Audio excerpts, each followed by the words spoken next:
Welcome to Running Hot Action Network's Motorsports Betting Podcast. I'm your host, Nick Giffen, predictive analyst here at Action Network, and joining me, my co-host, Stephen Young of Roto Grinders, better known as Stevie TPFL. And this week, we're previewing the Bass Pro Shops night race at Bristol Motor Speedway here on Running Hot. Last weekend at Gateway, Denny Hamlin locked himself into the next round of the playoffs with his fifth win of the year, joining JGR teammate Chase Briscoe, who also was runner-up to Hamlin, as the two drivers locked into the next round. Chase Elliott rounded out the podium, and Penske drivers Ryan Blaney and Joey Logano round out the top five. So, Stevie, thoughts on Gateway?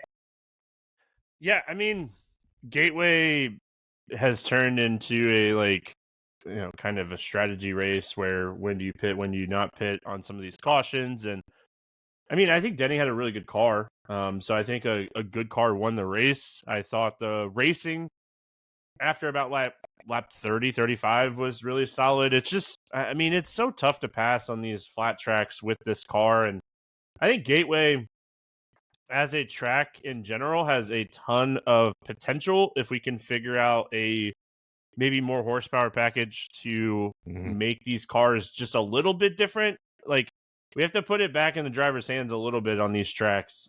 These cars are just so similar, and the setups are so similar that we just don't see a large range of outcomes when it comes to speed. So, I mean, I think that Ryan Blaney probably could have been up there giving Denny Hamlin a run for his money had he not gotten spun and lost all his track position.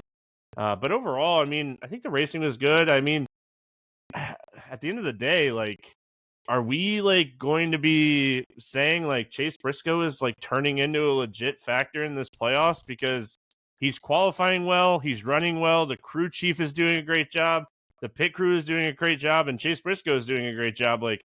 Yep. I think he is someone that might have these drivers a little scared heading into these last 8 races.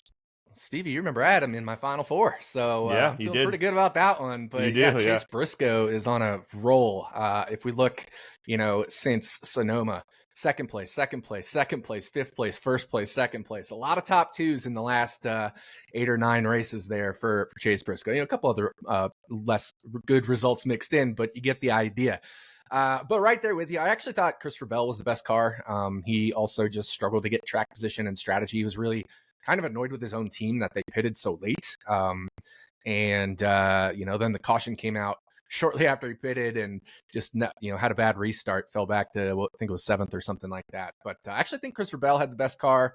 Certainly Blaney was up there, Briscoe, and, Denny Hamlin won. Don't think he had the best car, but certainly a top 3 or 5 car at worst, won the race. So right there with you, definitely turned into a strategy race, a little bit of a need for speed differentiation, as you were saying, put it in the driver's hands. And I think, like you said, horsepower, if you can, make it so the cars are going faster coming off the corners, they need to brake more going into the corners. That'll be a way for it to kind of put it in the driver's hands a little bit there. Also, we got to talk playoff standings. Denny Hamlin, like I said, locks himself into the next round along with Chase Briscoe. Next in the standings is Kyle Larson, who, fortunately for him, has a 60-point lead on the cushion, so he is also safe, just as long as he starts the race. Bubba Wallace, then right behind Larson, 10 points back from him. Then we have Blaney, Byron, Tyler Reddick, Christopher Bell, Chase Elliott, Joey Logano, Ross Chastain, and Austin Cindric to the good. Now, Cindric is 11 points to the good over Austin Dillon. Then Shane Van Gisbergen is another 4 points back behind Austin Dillon. Alex Bowman is another 20 points back from SVG. And Josh Berry, 10 points back from Alex Bowman, getting in another incident, back-to-back races of last place finishes for Josh Berry. Unfortunate for him to start his playoffs. I mentioned Cindric's 11 points to the good. Then Ross Chastain, another 8 points ahead of that. And Joey Logano, 2 more points ahead there. So thoughts on the playoffs as we go to the last race of not the season, but this round of the playoffs. Must wins for Josh Berry, Alex Bowman, SVG. I mean, that's how I look at it. I mean, maybe Austin Dillon must win as well. Cindric has been running really solid. Chastain is 19 points up. Joey Logano did exactly what he needed to do at Gateway. Kudos to him and that team. They called a really good race. And then, yeah, I mean, I think Larson, Bubba, Blaney, Byron, Reddick, Bell all feel very comfortable going into this weekend. And this is what the first round is supposed to be about. It's supposed to be about being consistent of where you were at all season. SVG had a ton of points coming in, 2 bad races in a row. You kind of talked about it on the show that we did right after Daytona, heading into Darlington, where you didn't think SVG was going to get in because you didn't think he was going to be consistent enough. You nailed it on the head. I don't think he's going to win this weekend. I don't think he's going to get stage points this weekend. So I think a lot of the drivers are very happy potentially that SVG is going to be eliminated before going to the Roval. Again, a lot of stuff can happen. Logano, Chastain, Cindric, they have an issue early in this race. It just kind of opens up everything. So I think looking at the cutoff line, I think Alex Bowman probably has the best chance to win. He qualified on the pole here earlier this year. Ended up finishing like 36th or 37th in that race after an issue. But yeah, like he had the speed. So I think he has probably the best chance. I would never count Josh Berry out. I think Josh Berry is a very good race car driver.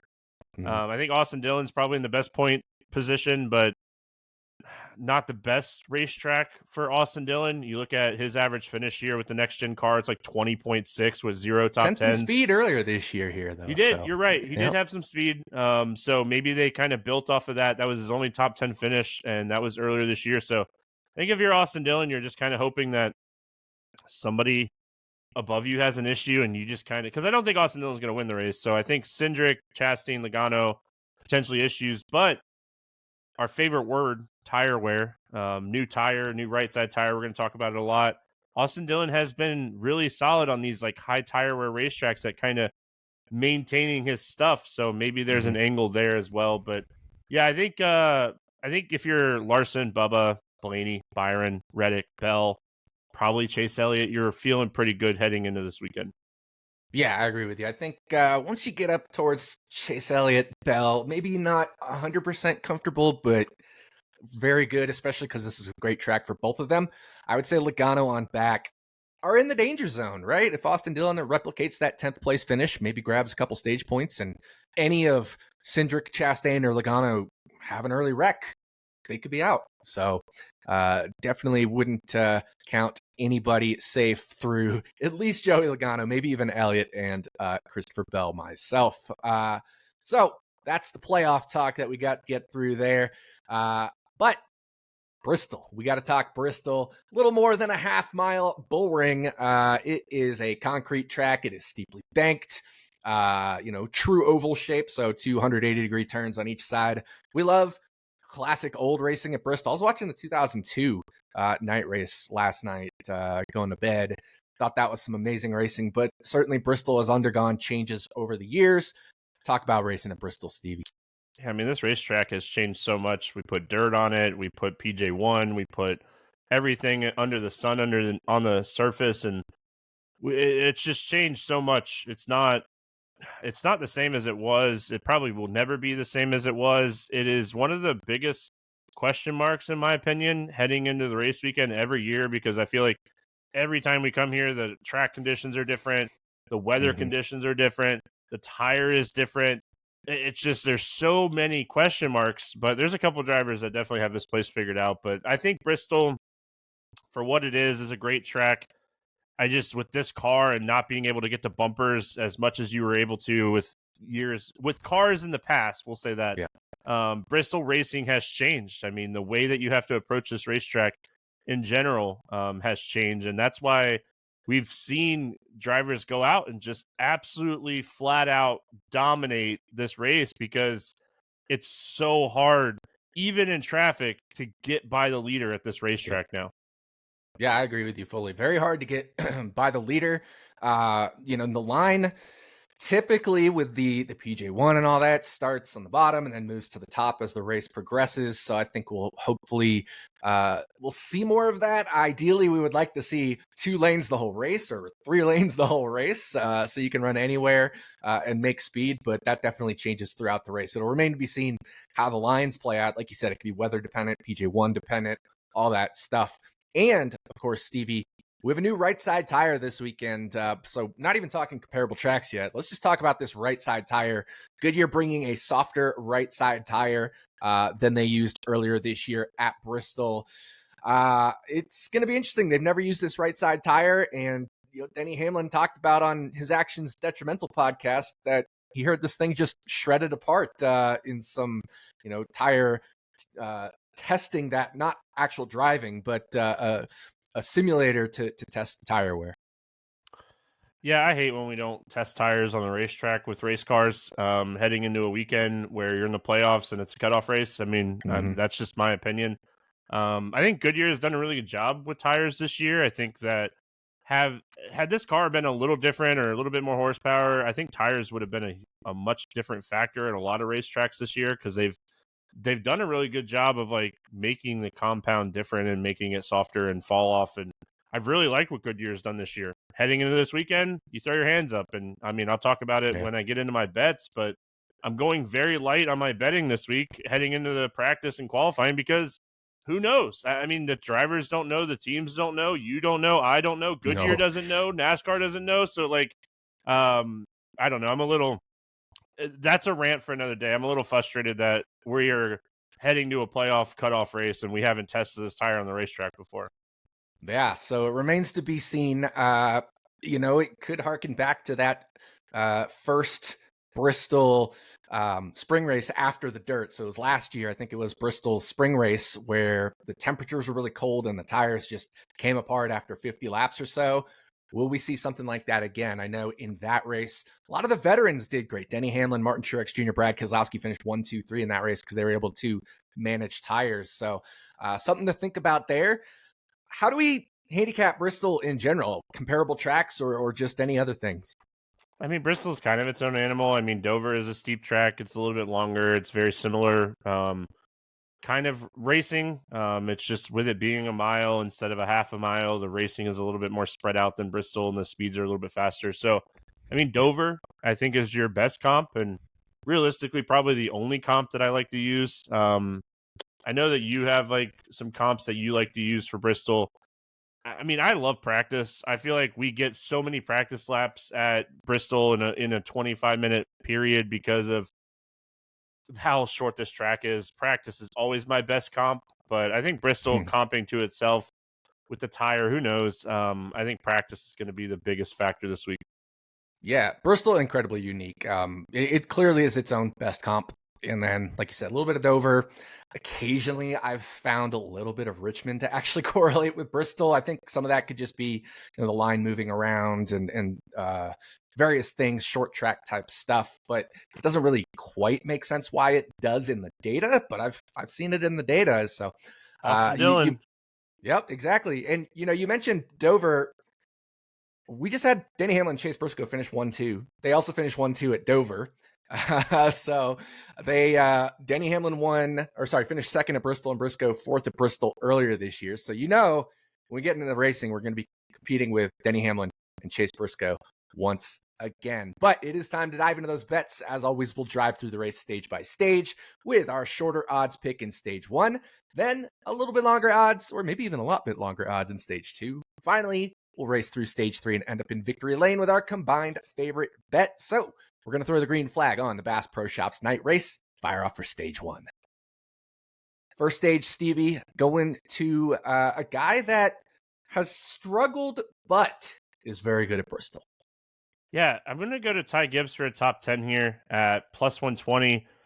Thinking back to that spring race where we had all the tire issues, he was really fast, and I feel like he learned a lot being his young self that weekend, kind of maintaining his stuff. But if we look at Bristol with the next-gen car, he's finished inside the top 10 in 3 of the last 5 races, finished third here earlier this year. We talked about him on the podcast that weekend, and I was like, this is a legit chance for Ty Gibbs to get in the playoffs. Well, I think this team is still very focused on winning. We talk about a lot of teams testing, but when you have Joe Gibbs' grandson in the car and he hasn't won yet, now we're getting further and further along in his cup races, I feel like the focus is still very much on, hey, we're not testing. We need to go out and we need to win a race. We need to get this done before next year. So I think Ty Gibbs' focus, the JGR focuses the teammates, but now that they have 2 cars through, they have a win. Bell looks really good. Bell's fast here. I think the focus can be Ty Gibbs this weekend for this organization. And I think top 10 is where I feel the most comfortable, not going into the weekend with knowing what the tire is going to do. I'm just kind of betting on pure speed here. So I think that this is a really good spot. Yeah, honestly, I think you can go into top 5 even if you want to. I mean, 2 top 5s for Ty Gibbs here in 5 career Bristol starts, 2 in the last 4 races and 3rd earlier this year. And you mentioned that first tire shredding Bristol race in 2024. He was one of the dominant cars, but like you said, probably learned some stuff about tire management that day. He ended up fading back to 9th place. If we get a repeat of that, I feel much better about him being able to manage his tires this time and maintain that top 5 speed. So, I think top 10 is definitely the safe bet, but hey, he's plus 310 for a top 5. I don't hate that either as well. So Ty Gibbs, top 10 finish for Stevie at plus 120. For my stage 1 pick, I'm going to take Brad Keselowski over his former teammate, Joey Logano. They used to be Team Penske teammates. You can get that minus 115 at Caesars. And Stevie, my pick notes for this are literally just LOL. Yeah, I saw that. I laughed too. Because there's not a comparison between these 2 drivers at Bristol. Joey Logano has finished inside the 20s or worse in every single next-gen Bristol start. And Brad Keselowski has competed for wins here and been, top 5 in speed, especially in the first 3 Bristol races. The last 2, RFK has fallen off a little bit, but I think they can recapture some of that form, probably learn from, especially, earlier this year where RFK really was not competitive at the first Bristol race this year, and get back to their form. But that said, I mean, it hasn't been close between these 2 drivers at Bristol. If you give me minus 115 both ways, I'm taking Brad Keselowski all day in this battle of the former teammates. Joey Logano has not been good at Bristol in the next-gen era. The handicap is simple as that. It's just not close. Yeah, I mean, if you want me to put it in the easiest terms possible, Brad ranks 7th in speed. Joey Logano ranks 23rd. Like that. I mean, I'm not going to do the math in my head, but I would say probably close to like minus 220 in those odds if we were just looking on speed. So I think this is a no-brainer, and I'll have some more Brad thoughts here in just a minute. Yeah, absolutely. So pretty comfortable stage 1 here for us. Ty Gibbs, top 10 for Stevie, plus 120. Feel really good about that one. And for me, Brad Keselowski, minus 115 over Joey Logano. So we'll throw the green and white checkered on stage 1. Come in, get some fuel, some tires. But before we fire off for stage 2, NFL season is officially here. We already got week 1 down in the books.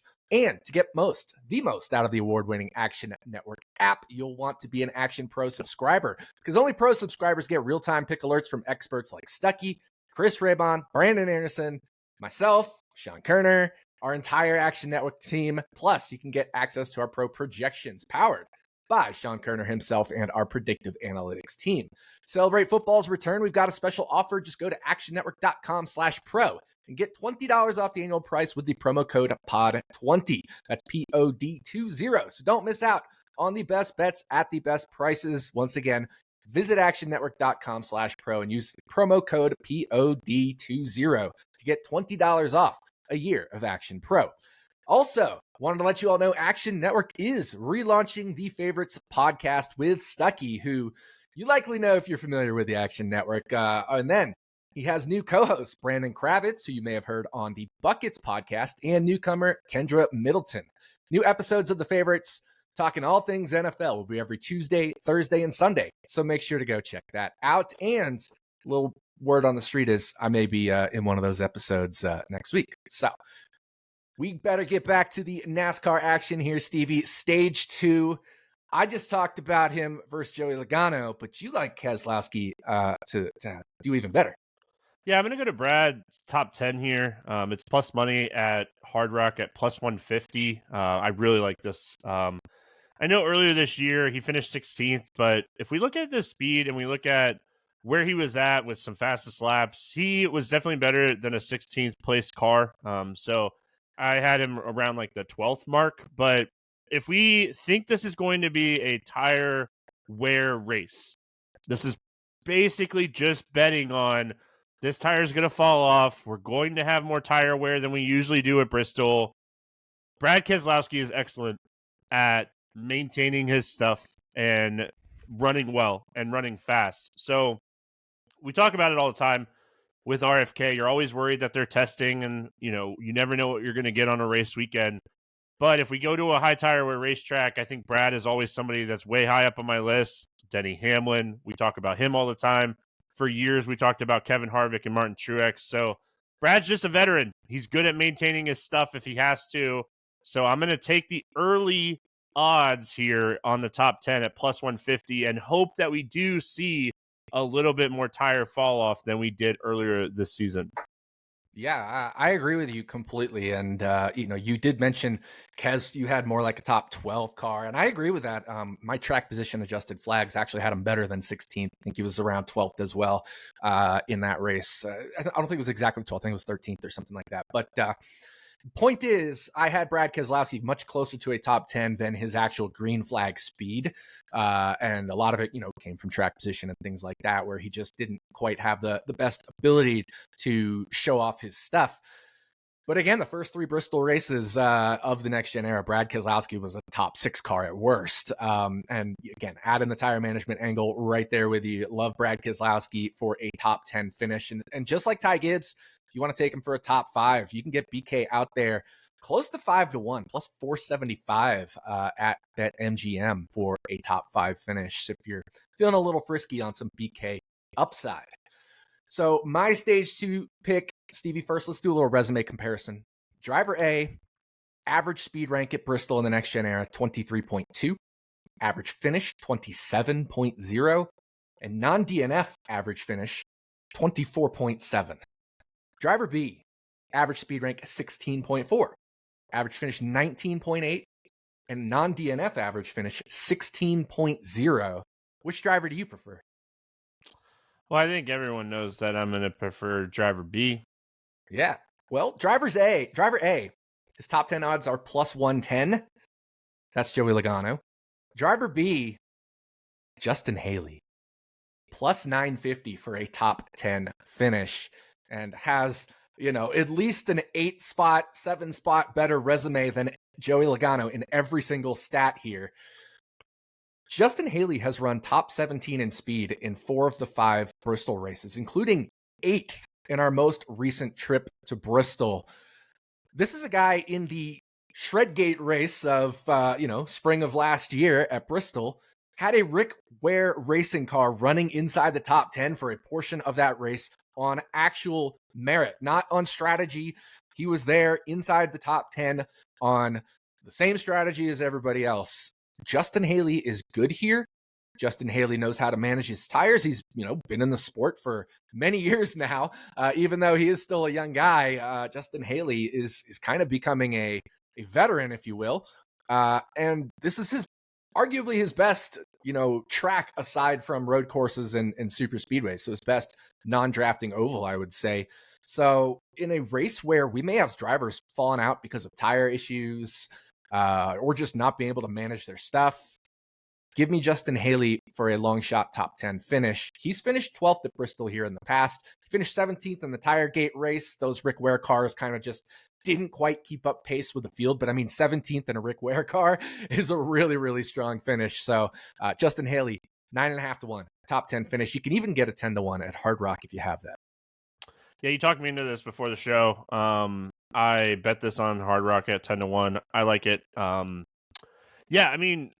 talking about a guy that had 24 fastest laps here earlier this season. And like you said, when we were here, when he was in a Rick Ware car, he was running really good in the really shred tire type of race. So the fact that he already showed that he had some speed, he qualified 10th, you're not going to get this better than you are right now, because he does typically qualify pretty well here. His average starting position here is like 21.2. It's very hard to get a 10-1 odd type of pick when you have a guy that's qualifying in the 20s. Typically, you need a guy to be in the 30s. So I think this is the best odds you're going to get on this. So if you want to, I always call these my funsy bets. So if you want to jump in on this funsy bet and have a little fun on a guy that, if we do get the tire wear that Who knows? If this tire really broke the Goodyear machine, then let's have some fun with it, right? So this is, I think this is a really smart funsy bet. I like this one. Like I said, you talked me into this one earlier. And how about this one other little fact? Not counting his Rick Ware year and not counting his DNF, his average finish is 12.5 at Bristol. I mean, that's 9.5 to 1 for a top 10 finish. I got to take that. So stage 2, Stevie has Brad Keselowski top 10 plus 150. I have Justin Haley top 10 plus 950 at FanDuel. You can even again get Hard Rock has a 10 to 1. So only one thing left to do. We're going to drive through stage 2, drive through stage 3, end up in victory lane with our combined favorite bet. And unfortunately, Stevie does not have access to this one, but he agrees with me on this bet, which is why we're making it our victory lane pick. So Stevie, what do we have for victory lane? Yeah, we're going Gibbs over Logano at minus 110 on Bet 365. So in Florida, I can't bet head-to-heads, but if I could, I would be all over this with you. And I feel like Joey Logano is just kind of being overvalued because he's in the playoffs. He's in the playoff hunt. And I get it, but his teammate Austin Cindric is right on the cut line. So, like, the focus is definitely spread out between Penske with these two cars both kind of fighting for that last spot where Blaney's probably in. So let's just be honest. But we already kind of talked about it. Ty Gibbs, top 5 in speed at Bristol with the next-gen car. Joey Logano, 23rd. It doesn't make sense. It's just, I feel like Joey Logano is being overvalued in the books here because he's a playoff driver. If we look at just pure speed, this is a no-brainer bet for me. I'd bet this 10 out of 10 times. And those are the bets that I really like because I feel the most confident when the speed is just so heavily sided to one side.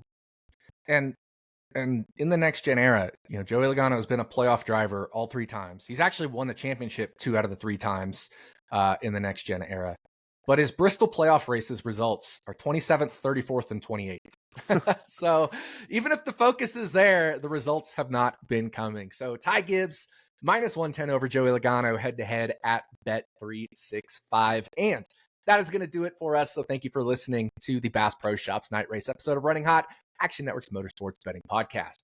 If you'd like to tail some of the bets we discussed today, look for the quick slip link in the podcast and video description, or go to actionnetwork.com/bet now. We will be back next week to talk bets for the Mobile One 301 at New Hampshire Motor Speedway. No longer Eric Almirola week, unfortunately, but maybe an Xfinity. But on behalf of my co-host, Stephen Young, thanks again for listening. We'll see you back here next week on Running Hot from Action Network.